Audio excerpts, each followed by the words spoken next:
ভালো আছেন। তো বন্ধুরা, এখন কথা বলবো শাকিব খান অভিনীত সিনেমা, যেটার নাম হচ্ছে once upon A time in Dhaka. তো সেই সিনেমার কিছু ফ্যানমেড পোস্টার বেরিয়েছে। পোস্টারগুলো কেমন লেগেছে সেগুলো নিয়ে হবে আজকের আলোচনা।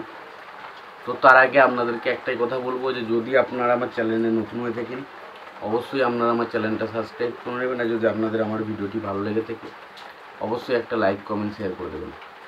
তো এখানে once upon A time in Dhaka, এই যে সিনেমাটা আসছে, এই সিনেমাতে আমরা শাকিব খানের যে ক্যারেক্টারটা, সেটা কালা জাহাঙ্গীরের ক্যারেক্টার দেখতে পেতে চলেছি। এবং সেই হিসাবে কিন্তু বেশ কিছু ফ্যান বেস্ট পোস্টার বেরিয়েছে। পোস্টারগুলো দেখুন, এক্সট্রা অর্ডিনারি কিছু লাগেনি, তবে পোস্টারগুলো অবশ্যই ভালো। একটা অফিসিয়াল পোস্টার যেমন হয় ঠিক সেরকমই হয়েছে পোস্টারগুলো।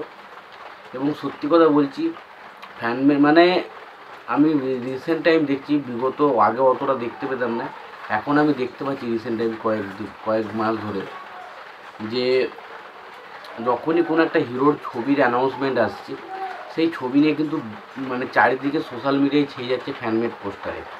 এবং সেই পোস্টারগুলো দেখতেও হেভি লাগছে। তাতে আমরা জিদ্দার কেউ বলে বিপ্লবী, কেউ বলে ডাকাত বা লায়ন, এই দুটো ছবি আসছে, তার ফ্যানমেড পোস্টারগুলো চেক করুন। বা দেবের রঘু ডাকাত সিনেমারই ফ্যানমেড পোস্টারগুলো চেক করুন। বা ধরুন আমি শাকিব খানের ছবিতে দেখতেই পাচ্ছি।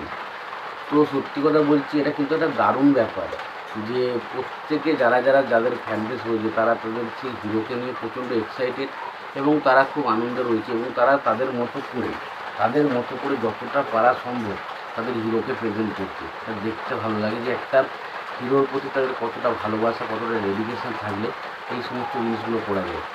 সত্যি বলছি, হ্যান্ডমেড পোস্টারটা আমার কাছে বেশ ভালো লেগেছে। পোস্টারটাই শাকিব খানের লুক বলি, শাকিব খানের যেভাবে প্রেজেন্ট করছে, তার পেছনে যেভাবে লুকটা, ব্যাকগ্রাউন্ডটা দেওয়া হয়েছে, সেটা দেখতে এক কথায় বলতে গেলে বেশ ভালো।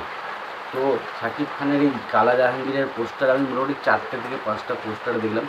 প্রত্যেকটা পোস্টারই খুব ভালো এবং সেগুলো ডিজাইন করা হয়েছে খুব ভালো। শাকিব খানকে দেখতে হেভি লাগছে। এবার বিষয় হচ্ছে, দেখুন, অনেকে যে রাইটভাবে ইউজ করে যেভাবেই তৈরি করেছে ডিজাইন, কিন্তু সেটা যথেষ্ট ভালোভাবে কিন্তু তৈরি করেছে। এটা কিন্তু আমার কাছে কিন্তু বেশ পজিটিভ লেগেছে পোস্টারগুলো।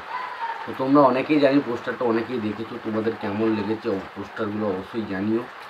আর শাকিব খানের once upon A time in Dhaka এই সিনেমাটা নিয়ে তোমাদের কী মতামত রয়েছে, সেটাও তোমরা অবশ্যই কমেন্ট বক্সে কমেন্ট করে জানিও।